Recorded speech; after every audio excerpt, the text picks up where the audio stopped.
Tu peux jouer un rôle, imiter les gestes, emprunter les phrases, porter les habits de celui que tu admires, mais tant que tu ne te comportes pas intérieurement comme si tu étais déjà le meilleur, le monde entier continuera de t'ignorer ou de te réduire.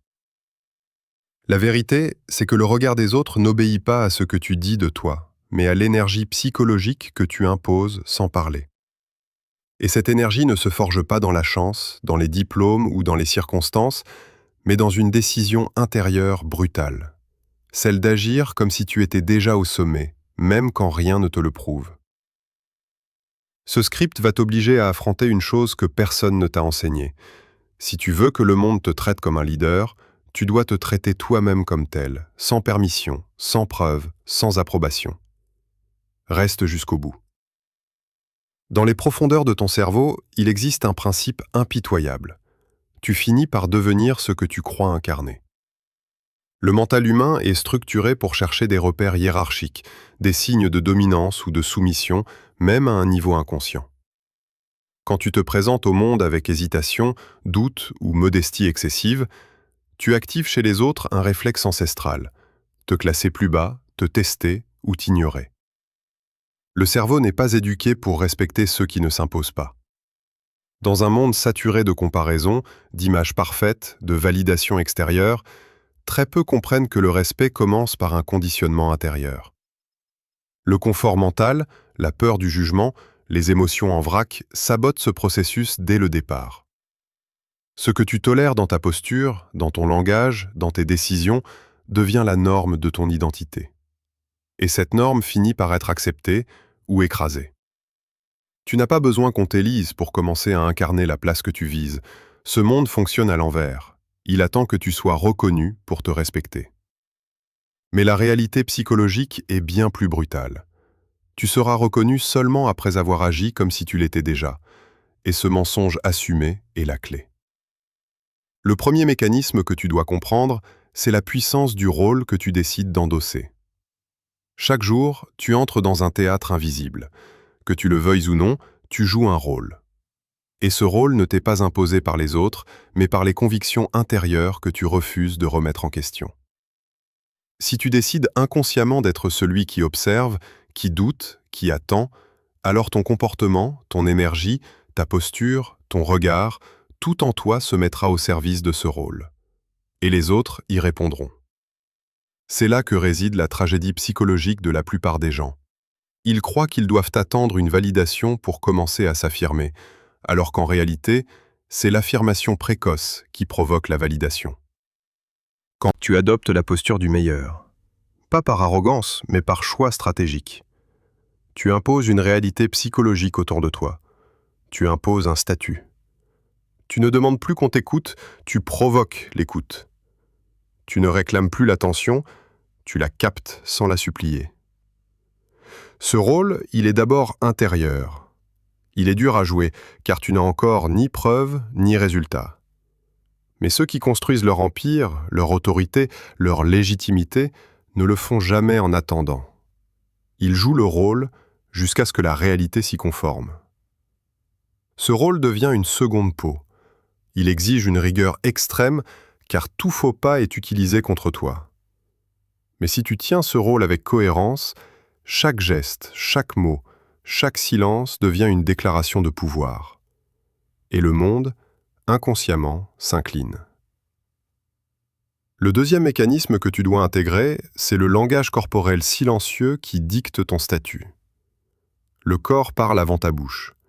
Il trahit ce que tu crois vraiment de toi-même, même quand tu t'exprimes avec assurance. Le cerveau humain est équipé pour lire, évaluer, hiérarchiser les signaux corporels des autres en une fraction de seconde. Quand tu marches vite, mais sans tension, quand ton regard reste stable, sans agressivité, quand ton dos reste droit, même dans le silence, tu transmets une autorité invisible que personne ne pourra remettre en question sans le sentir. Ce n'est pas une question d'orgueil, c'est une question de domination énergétique. Regarde les leaders, les vrais. Ils bougent peu, parlent peu, mais imposent une tension autour d'eux. Cette tension n'est pas dans les mots, mais dans la posture, dans l'ancrage, dans la respiration. dans le refus de fuir le regard. Toi aussi, tu es évalué en permanence. Et si tu donnes des signaux de faiblesse, d'agitation, d'infériorité inconsciente, les autres te classent immédiatement plus bas. Tu peux avoir les compétences, les diplômes, les intentions les plus nobles. Si ton corps ne les reflète pas, elles ne valent rien dans l'arène sociale. Le respect que tu veux obtenir commence par la reprogrammation de ton langage corporel. Démarche lente et stable. Regard calme. Aucune justification. Aucun geste inutile. Tu dois vivre comme si chaque mouvement était un acte de commandement. Ce n'est pas un masque, c'est une discipline, une rééducation de ton système nerveux. Ce langage-là ne s'improvise pas, il se répète jour après jour jusqu'à devenir naturel. Et quand il le devient, tu n'as plus besoin de prouver ta valeur. Elle se manifeste dans l'espace que tu occupes. Le troisième mécanisme que tu dois maîtriser, c'est la voix intérieure qui structure ton niveau d'exigence.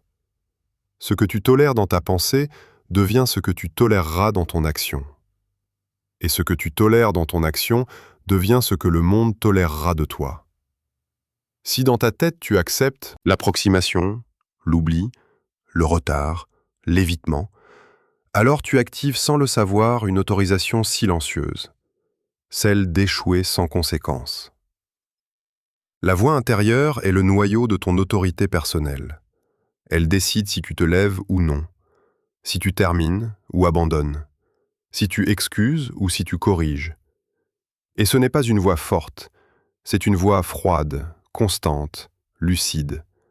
Elle ne crie pas, elle rappelle, elle exige, elle ne négocie pas. Elle te regarde faire et te juge. Quand tu commences à agir comme le meilleur, cette voix devient ton allié. Elle t'interdit les raccourcis, elle t'oblige à revoir les détails, elle te pousse à refaire ce que tu pensais avoir terminé. Elle t'empêche de dormir tant que tu n'as pas respecté ton propre standard. Et ce standard n'est pas pour les autres, il est pour toi. C'est là que réside la force psychologique de ceux qui dominent leur environnement. Ils ne s'excusent pas, parce qu'ils ne trichent pas avec eux-mêmes. Le respect qu'ils inspirent ne vient pas d'un charisme ou d'une image, mais de la densité mentale qu'ils portent. Et cette densité se forge dans l'obscurité, quand personne ne regarde, quand la seule chose qui reste, c'est cette voix intérieure qui demande « Est-ce que tu es en train d'agir comme quelqu'un que tu pourrais toi-même admirer ?» Si la réponse est non, tu n'es pas encore à ton niveau, et le monde le sentira. Le quatrième mécanisme que tu dois affronter, c'est ta peur d'être perçu comme prétentieux. Beaucoup échouent non pas parce qu'ils sont incapables, mais parce qu'ils ont peur de déranger. Ils avancent à pas feutrés, minimisent leur intelligence, se censurent, évitent d'exprimer leur ambition profonde, simplement pour ne pas éveiller l'hostilité, la jalousie ou le jugement. Ils confondent affirmation de soi et arrogance. Ils confondent détermination et vanité. Ils croient qu'en se faisant discrets, ils éviteront les critiques. Mais en réalité, ce que tu caches pour paraître humble devient exactement ce que le monde te refuse. Car tu ne peux pas inspirer confiance, respect ou leadership si tu n'oses même pas porter ta propre stature mentale. Ce mécanisme est toxique car il est subtil. Il prend l'apparence de la sagesse, mais c'est un piège émotionnel. Tu réduis ta grandeur pour être aimé. Tu te rapetisses pour ne pas faire d'ombre. Tu t'auto-censures pour ne pas faire de vagues. Et à force, tu deviens petit. Pas dans ton potentiel, mais dans la perception que les autres ont de toi. Être vu comme le meilleur ne vient pas d'un excès de confiance, mais d'un refus intérieur d'avoir honte de ta propre hauteur. Quand tu assumes ton intelligence, ta vision, ton ambition, avec calme, sans agressivité, sans justification, tu n'es pas prétentieux, tu es solide. Et ceux qui sont dérangés par cette solidité le sont parce qu'ils n'ont jamais osé l'incarner. Leur inconfort n'est pas ton problème. Ton problème, c'est de continuer à te rabaisser pour plaire à ceux qui, de toute façon, ne t'estiment pas. En affrontant cette peur, tu brises une barrière psychologique majeure. Tu commences à agir comme le meilleur, non pas pour être admiré, mais pour cesser enfin de te trahir. Le cinquième mécanisme que tu dois déconstruire, c'est le mythe de l'humilité mal placée. On t'a enseigné qu'il fallait rester humble, ne pas trop parler de tes capacités, ne pas te mettre en avant, attendre qu'on te reconnaisse. On t'a répété que ceux qui savent vraiment n'ont pas besoin de le montrer, que les actes parlent d'eux-mêmes. Et ce discours semble noble, équilibré, presque spirituel. Mais dans la réalité du monde, cette humilité mal comprise devient une forme d'auto-effacement.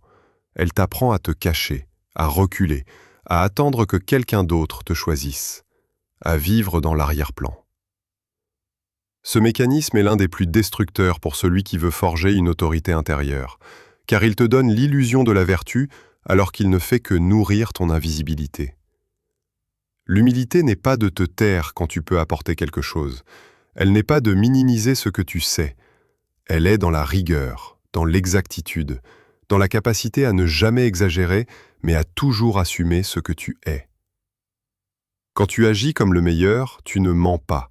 Tu incarnes ton potentiel futur avec une précision présente. Tu ne prétends pas être arrivé. Tu montres que tu sais où tu vas. Cette distinction est vitale, car plus tu restes dans le flou de l'humilité fausse, plus tu laisses place à des esprits moyens de prendre ta place. Ceux qui avancent n'attendent pas l'autorisation morale d'agir comme des leaders. Ils prennent la place avec calme, sans violence, sans justification. Et ce calme-là est plus intimidant que toutes les paroles. Déconstruire ce mythe, c'est accepter de déranger les faibles. C'est comprendre que tu n'es pas arrogant quand tu assumes ta mission. Tu es juste vivant. Et parfois, être vivant avec force, c'est déjà trop pour ceux qui survivent à moitié.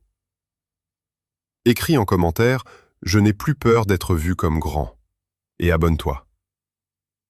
Le sixième mécanisme que tu dois activer, c'est la projection constante de ton futur rôle dominant. Tu n'es pas encore là où tu veux être, et pourtant, chaque décision que tu prends aujourd'hui t'en rapproche ou t'en éloigne. La majorité des gens se comportent selon leur passé. Ils réagissent, se protègent, se répètent. Toi, tu dois te comporter selon ton futur. C'est un basculement intérieur radical. Tu ne vis plus en fonction de ce que tu as été, mais de ce que tu es en train de devenir. Et cette projection doit être constante, froide, presque clinique. Tu dois te demander à chaque instant, est-ce que ce choix, ce geste, cette parole est digne de la personne que je suis en train de construire? C'est ainsi que tu commences à agir comme le meilleur. Non pas comme une imitation, mais comme une anticipation. Tu avances avec des gestes qui dépassent ton niveau actuel. Tu parles avec la clarté de quelqu'un qui sait où il va, même si ton environnement te traite encore comme un inconnu. Et cette dissonance, au lieu de te faire douter, doit te nourrir. Parce qu'elle prouve que tu es déjà en avance sur ton image, que tu vis en décalage avec ton apparence, mais en accord avec ta destinée. Ce mécanisme est violent, car il exige une constance que personne ne te demandera. Personne ne vérifiera si tu tiens ta posture. Personne ne te rappellera de rester digne dans le silence. Mais c'est justement là que tout se joue, dans l'invisible, dans le secret, dans l'alignement rigoureux entre ce que tu vis aujourd'hui et ce que tu prépares pour demain. Plus tu projettes avec précision ton rôle futur, plus ton environnement commencera, lentement, à t'y conformer. Ce n'est pas de la magie, c'est une guerre intérieure gagnée par la cohérence. La première révélation, c'est que ton esprit sabote ton autorité dès qu'il sent une incohérence interne. Tu peux te tenir droit, parler fort, porter des habits soignés, lire tous les livres de développement personnel, mais si au fond de toi, tu ne crois pas encore pleinement à ce que tu incarnes, ton esprit va te trahir. Pas consciemment, mais sournoisement. Il va introduire des micro-tensions dans ta voix. Il va t'obliger à justifier ce que tu dis. Il va semer des hésitations dans ta posture. Il va créer une fissure entre ton apparence et ton essence. Et cette fissure, les autres la sentent. Parce que l'esprit humain est programmé pour détecter ce qu'on appelle la dissonance cognitive, ce décalage entre ce que quelqu'un montre et ce qu'il ressent vraiment. C'est pour cela que certaines personnes peuvent être brillantes sur le papier, mais ne dégagent aucune autorité. Leur esprit est encore divisé. Une partie d'eux croit à leur puissance, l'autre doute. Et dans ce doute naît l'impuissance. Tu veux être traité comme le meilleur? Alors commence par devenir implacablement cohérent. Ce que tu dis, ce que tu penses, ce que tu fais, ce que tu tolères, tout doit aller dans le même sens. Pas de contradiction, pas de double discours intérieur, pas d'excuses. Tu dois t'aligner avec ce que tu prétends vouloir être, car tant que tu agis à moitié, ton esprit le sait, et il t'empêche de rayonner. Le sabotage intérieur commence souvent avec de petites choses. Repousser une décision, mal finir un projet, tolérer une faiblesse en toi que tu condamnes chez les autres. Mais ces petites fissures, une fois cumulées, brisent ta crédibilité silencieuse. Et quand cette crédibilité est détruite, tu ne contrôles plus rien. Tu deviens un acteur, fatigué d'un rôle qu'il ne comprend plus. La seule issue, c'est l'unification intérieure. Et elle commence maintenant. La deuxième révélation, c'est que tu portes encore les voix anciennes de ceux qui ne croyaient pas en toi. Tu avances, tu construis, tu fais de ton mieux pour changer. Mais dans l'ombre de ton esprit résonnent encore des phrases que tu n'as jamais effacées. Tu ne vaux pas assez, tu ne seras jamais capable, ce n'est pas pour toi. Tu rêves trop, tu déranges. Ces voix ne sont pas les tiennes. Ce sont celles de tes parents, de tes professeurs, de tes anciens amis, de tes blessures. Tu crois les avoir oubliées, mais elles agissent en silence, comme une bande sonore invisible qui t'empêche d'assumer pleinement ton pouvoir. Tu te comportes comme un adulte, mais à l'intérieur, un enfant blessé continue de demander la permission d'exister. Et tant que tu ne coupes pas ce lien avec ces voix-là, tu ne pourras jamais te comporter comme le meilleur. Parce qu'au moment d'agir avec audace, tu hésiteras. Tu chercheras encore une approbation. Tu t'excuseras d'être brillant. Tu t'adapteras à ceux qui ne t'aiment pas. Et tu finiras, sans t'en rendre compte, par saboter ta propre ascension pour ne pas déranger les mémoires de ton passé. Cette révélation est douloureuse, car elle t'oblige à regarder en face une vérité que tu refuses. Tu t'es peut-être libéré extérieurement, mais intérieurement, tu obéis encore. Il est temps de trahir ces voix, de les faire taire, de les remplacer. Pas par des slogans de motivation, mais par des décisions fermes, par des actes qui prouvent que tu as changé de système de croyance, par une posture intérieure qui ne demande plus la permission d'exister. Car le respect que tu attends du monde ne viendra jamais si tu continues à écouter ceux qui ne t'ont jamais vu pour ce que tu es réellement. Le silence de ton esprit doit redevenir vierge. Et ce silence-là est la base de toute autorité. La troisième révélation, c'est que tu crois que le travail seul suffit à changer ton image. Tu travailles dur, tu t'appliques, tu fais ce qu'on t'a dit de faire. Et pourtant, le monde ne te reconnaît pas encore. Pourquoi? Parce que tu crois, à tort, que les résultats suffisent à transformer la manière dont les autres te perçoivent. Mais l'esprit humain ne réagit pas d'abord aux faits. Il réagit à l'attitude, à la perception, à la manière dont tu portes tes résultats. Tu peux être excellent, mais si tu ne les incarnes pas avec présence, puissance et clarté, tu resteras invisible. Le monde n'est pas juste. Il ne récompense pas toujours le plus méritant. Il récompense celui qui agit comme s'il méritait déjà plus. Et cela, tu dois l'intégrer brutalement. Ce n'est pas une excuse pour être arrogant. C'est une invitation à comprendre que la reconnaissance sociale, professionnelle, humaine, obéit à des codes invisibles. Et l'un de ces codes, c'est que tu dois incarner ton excellence avant qu'elle ne soit reconnue. Tu dois l'assumer sans trembler, sans excès, mais sans excuse. Le travail seul ne suffit pas.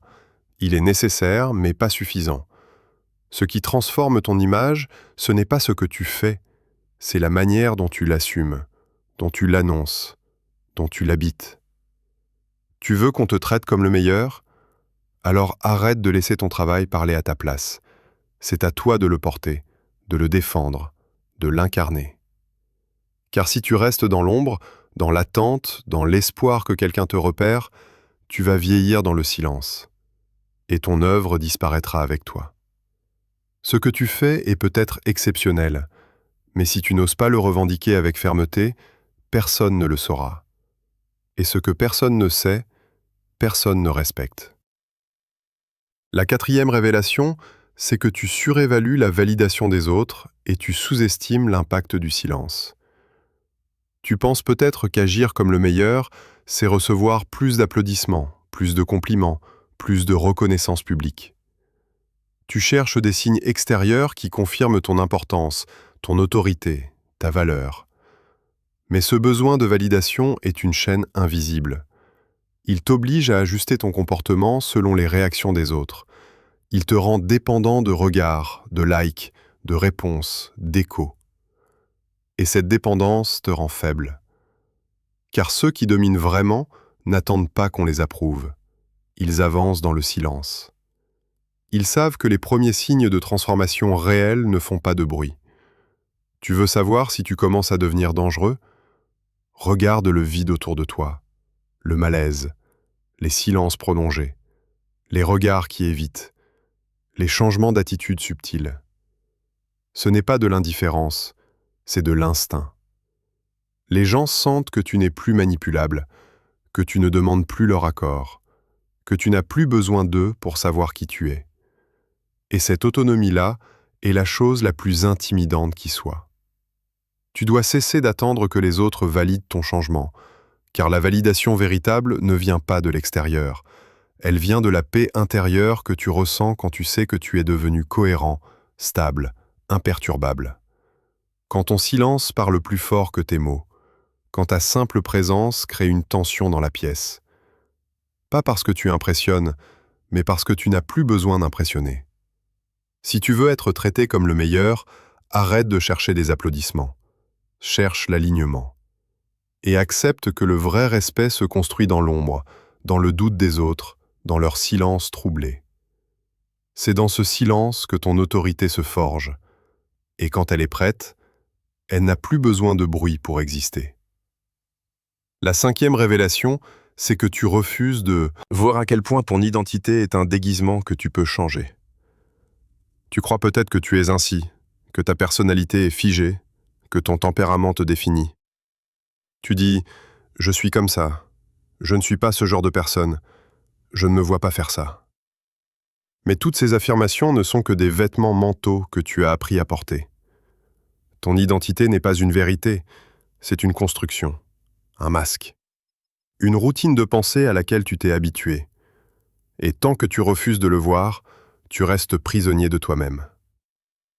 Celui que tu es aujourd'hui n'est pas ton essence. C'est le résultat de conditionnements, de blessures, de choix de survie, de stratégies inconscientes. Tu peux changer de rôle. Tu peux choisir d'être plus calme, plus direct, plus exigeant, plus courageux.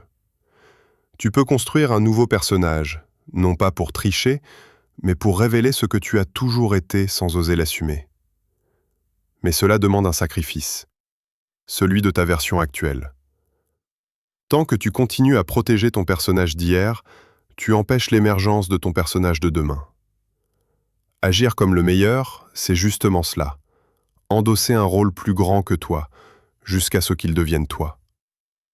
C'est jouer avec détermination une version plus exigeante, plus stable, plus claire, jusqu'à ce qu'elle efface l'ancienne. Et ce processus est inconfortable. Il va te coûter des habitudes, des relations, des pensées automatiques. Mais il va te rendre libre. Libre d'exister sans justification. Libre de projeter une autorité intérieure que rien ne pourra retirer. Le monde commence à te traiter comme le meilleur quand tu cesses de jouer le rôle que les autres t'ont donné et que tu écris enfin le tien. Écris en commentaire « Je choisis désormais le rôle que je vais jouer dans ce monde ». Tu as compris ce qu'il faut penser, mais penser ne suffit pas. Le respect ne se gagne pas par des réflexions, mais par une transformation radicale des habitudes.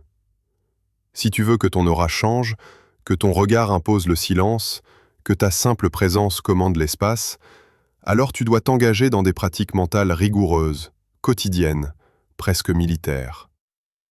La première pratique mentale, c'est d'adopter une routine d'ancrage quotidienne pour solidifier ton autorité intérieure. Tu ne peux pas prétendre à la stature mentale du meilleur si ton esprit flotte dans le vide chaque matin. La majorité se lève dans le bruit, les notifications, les pensées floues, sans direction claire. Et cette confusion matinale détermine la tonalité de toute leur journée.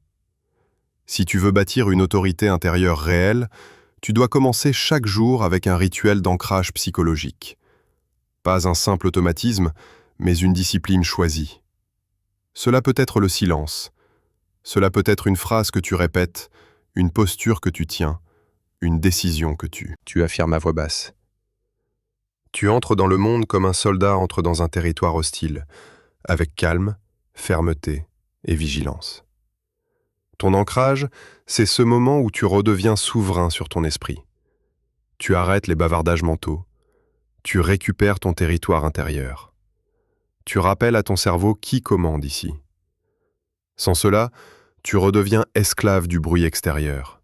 Les gens, les réseaux, les peurs, les chiffres, les urgences, tout te déstabilise si tu n'as pas enraciné ton esprit dès le réveil.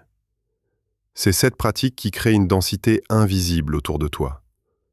Les autres ne savent pas pourquoi, mais ils sentent que tu es différent, que tu ne réagis pas comme eux, que tu ne t'égares pas, que tu tiens quelque chose. Cette chose, c'est ton ancrage. Ce n'est pas une méditation à la mode, c'est une arme, un bouclier, une frontière. 5 minutes suffisent si tu le fais avec intensité. Et si tu le fais chaque jour, tu verras ce que peu osent affronter. La stabilité mentale devient ton armure. Et l'instabilité du monde ne te touche plus. La deuxième pratique mentale, c'est de restructurer ton discours intérieur avec rigueur et cohérence. Tu ne construiras jamais une autorité extérieure si la voix qui règne à l'intérieur de toi est confuse, faible ou contradictoire. La majorité des gens se parlent comme à des enfants perdus. Je ne suis pas sûr, je vais essayer, on verra, ce n'est pas si grave. Ce langage, tu crois qu'il est inoffensif, mais il programme ton cerveau à ne jamais te prendre au sérieux. Et si toi-même tu ne respectes pas la manière dont tu t'adresses à toi, pourquoi le monde le ferait-il? Chaque mot que tu te dis trace une ligne. Soit elle construit ta force, soit elle nourrit ton effondrement. Tu dois donc faire de ton discours intérieur un territoire militaire. Fini les hésitations molles, fini les excuses douces, fini les compromis cachés dans des phrases rassurantes. Tu dois te parler comme un stratège, pas comme une victime. Tu dois ordonner, pas supplier. Tu dois décider, pas négocier avec tes faiblesses. Cela ne veut pas dire te maltraiter, cela veut dire devenir ton propre chef de guerre.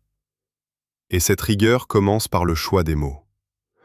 Dès que tu te surprends à dire « je ne peux pas », corrige. Je choisis de ne pas le faire. Si tu dis « je n'ai pas le temps », remplace « ce n'est pas ma priorité ». Si tu dis « je suis fatigué », demande-toi « ai-je terminé ce que j'ai promis de faire ?» Ce processus est brutal, mais il nettoie ton esprit. Il fait taire le chaos intérieur. Et il établit une règle simple. Ici, je commande. Pas mes émotions, pas mes impulsions, pas mes blessures. Moi. C'est cette réécriture quotidienne qui t'élève, car au bout de quelques semaines, ta manière de penser devient tranchante, alignée, stable. Et ce genre d'esprit, le monde ne peut plus l'ignorer. La troisième pratique mentale, c'est de t'imposer des objectifs élevés sans t'autoriser l'autocompassion facile. Le mental faible adore le confort moral. Il se console vite. Il se dit « au moins j'ai essayé, je ferai mieux demain, je suis déjà fatigué, c'est normal ». Ce discours est un poison doux. Il détruit ta capacité à te forcer, il légitime l'abandon. Il installe un seuil bas d'effort que tu ne dépasses plus. Tu veux agir comme le meilleur? Alors commence par t'imposer des objectifs qui te font peur. Pas des fantasmes, des engagements, des chiffres, des délais, des actes concrets qui t'obligent à sortir de ta version moyenne. Et surtout, refuse de t'en excuser. L'autocompassion peut être utile pour guérir, mais elle est toxique quand tu cherches à construire. Ce dont tu as besoin, ce n'est pas de te pardonner d'avoir échoué, c'est de te punir intérieurement de t'être trahi. Non pas par haine de toi, mais par respect pour ton potentiel. Les grands esprits ne s'autorisent pas à décevoir leurs propres standards. Ils se reprennent, ils se redressent, ils ne négocient pas avec leur mollesse. Ils savent que chaque objectif non tenu laisse une trace, celle d'un homme qui s'est habitué à ne pas tenir parole. Et cette trace devient une habitude. Tu dois donc faire l'inverse. Fixer haut, viser juste, exiger fort. Et surtout, tenir. Même quand tu es seul, même quand tu es fatigué, même quand personne ne regarde. Car c'est dans ces moments-là que ton esprit apprend ce qu'il vaut. Soit il comprend qu'il peut tricher avec lui-même, soit il comprend que tu ne lâches jamais. Et ce conditionnement crée une autorité intérieure que rien ne pourra renverser. Tu n'as pas besoin d'être applaudi, tu as besoin d'être redouté par ton propre chaos intérieur. Et cela commence par l'exigence. La quatrième pratique mentale, c'est de t'entraîner à agir avec clarté, calme et lenteur, même dans le chaos. Ceux qui perdent leur autorité intérieure, ce ne sont pas forcément les plus faibles, ce sont les plus réactifs. Ils paniquent dès que la pression monte. Ils parlent trop vite, décident trop tôt, changent de cap sous l'effet du stress. Et le monde, en les observant, comprend une chose, ils ne sont pas stables. Toi, si tu veux être perçu comme un leader, tu dois t'imposer l'attitude d'un maître d'arts martiaux. Même quand l'incendie est autour de toi, même quand tout s'écroule, tu ralentis. Tu contrôles ton souffle. Tu ralentis ta voix. Tu choisis tes mots. Tu regardes autour de toi sans agitation. Tu ne réagis pas, tu observes. Et ce temps que tu prends, ce silence que tu installes, cette lenteur que tu imposes, devient un pouvoir. Les autres commencent à se taire, à t'écouter, à se caler sur ton rythme. Parce qu'ils sentent que tu ne dépends pas du tumulte, tu flottes au-dessus. C'est une pratique difficile, car ton système nerveux veut faire l'inverse. Il veut fuir, il veut répondre, il veut agir sans réfléchir. Mais chaque fois que tu le fais, tu perds. Tu abandonnes ton trône intérieur, tu deviens un pion de ton environnement. Alors, entraîne-toi. Commence par les petites choses. Répondre plus lentement à un message. Rester silencieux quand on t'attaque. Regarder calmement quand on t'accuse. Ce n'est pas de la passivité, c'est de la souveraineté. C'est une manière d'affirmer « je suis en contrôle, même ici ». Et cette posture, si tu la tiens assez longtemps, devient ta marque, ta légende, ton aura. Le calme dans le chaos est la signature de ceux que personne ne peut remplacer. La cinquième pratique mentale, c'est d'éliminer les sources invisibles de soumission psychologique dans ton quotidien. Tu veux incarner la stature du meilleur, mais chaque jour, tu exposes ton esprit à des influences qui t'éteignent sans que tu t'en rendes compte. Ces sources sont discrètes, banales, intégrées dans ta routine. Certains comptes que tu suis, certaines personnes que tu écoutes, certaines musiques, certains environnements, certaines conversations. À force de les tolérer, tu affaiblis ton autorité sans même le savoir. Tu ris à des choses qui ne t'élèvent pas. Tu participes à des débats qui te vident. Tu absorbes des pensées qui ne te ressemblent pas. Et ton esprit, jour après jour, devient dépendant d'un bruit mental qui t'empêche d'habiter ta propre force. Agir comme le meilleur, ce n'est pas seulement adopter de nouvelles postures. C'est aussi éliminer tout ce qui te maintient mentalement petit. Cette élimination est douloureuse, car tu devras dire non. Non à des amitiés superficielles, non à certains loisirs qui t'anesthésient, non à des habitudes qui faisaient partie de ton confort identitaire. Mais ce non est une déclaration de guerre contre la médiocrité intérieure. C'est une ligne de démarcation entre celui que tu étais et celui que tu deviens. Cette pratique demande du courage, car elle est silencieuse. Personne ne t'applaudira pour avoir coupé ces liens invisibles. Mais toi, tu sentiras la différence. Ton esprit deviendra plus propre, plus concentré, plus clair. Tu commenceras à penser avec tes propres mots, à décider avec ton propre poids. Et tu verras que, sans rien dire, les gens commenceront à te regarder autrement. Car une personne qui élimine les distractions, les influences basses, les voix parasites, devient une anomalie dans un monde saturé de bruit. Et cette anomalie impose le respect. Tu ne seras jamais traité comme le meilleur tant que tu attends que le monde t'autorise à l'être. Cette phrase, tu dois l'écrire dans ton esprit comme une règle de guerre. Tant que tu espères qu'on te remarque, tu restes dans la posture du mendiant. Tant que tu cherches à prouver, tu restes dans la posture du dépendant.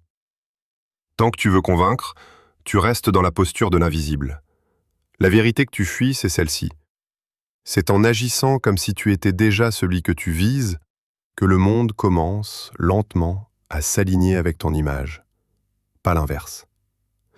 Le respect est une construction mentale, et cette construction commence à l'intérieur, dans la manière dont tu te tiens, dans les mots que tu refuses de prononcer, dans les excuses que tu refuses d'accepter, dans les décisions silencieuses que tu prends, seul, sans témoin, mais avec une précision que rien ne peut briser. Tu ne peux plus te permettre de douter à chaque étape. Tu ne peux plus chercher à être validé par ceux qui ne se valident même pas eux-mêmes. Tu ne peux plus rester à moitié dans ton rôle et espérer qu'on te traite comme si tu étais pleinement engagé. Le monde n'a pas besoin de ta version timide. Il n'a pas besoin de tes justifications. Il n'a pas besoin de ton humilité mal placée. Il a besoin de quelqu'un qui incarne avec calme et solidité ce qu'il veut construire. Quelqu'un qui n'a plus peur de déranger, qui n'a plus peur d'être seul, qui n'a plus peur de ne pas plaire. Être traité comme le meilleur, ce n'est pas un privilège, c'est une conséquence. La conséquence d'un esprit qui s'est battu pour s'unifier, pour s'élever, pour s'éloigner de tout ce qui l'affaiblissait. Et si tu veux atteindre ce niveau, il n'y a pas de raccourci.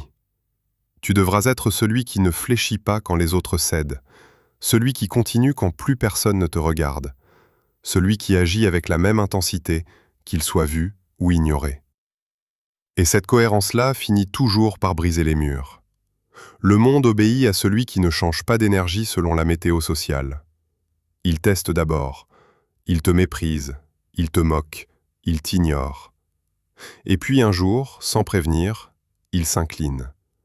Non pas parce qu'il t'a compris, mais parce qu'il ne peut plus nier ce que tu es devenu. Alors, maintenant, demande-toi, vas-tu encore attendre qu'on te traite comme le meilleur, ou vas-tu l'incarner sans permission dès aujourd'hui? Parce que la vérité, c'est que tu n'as pas besoin qu'on te choisisse. Tu as seulement besoin de choisir la version de toi que tu refuses de trahir.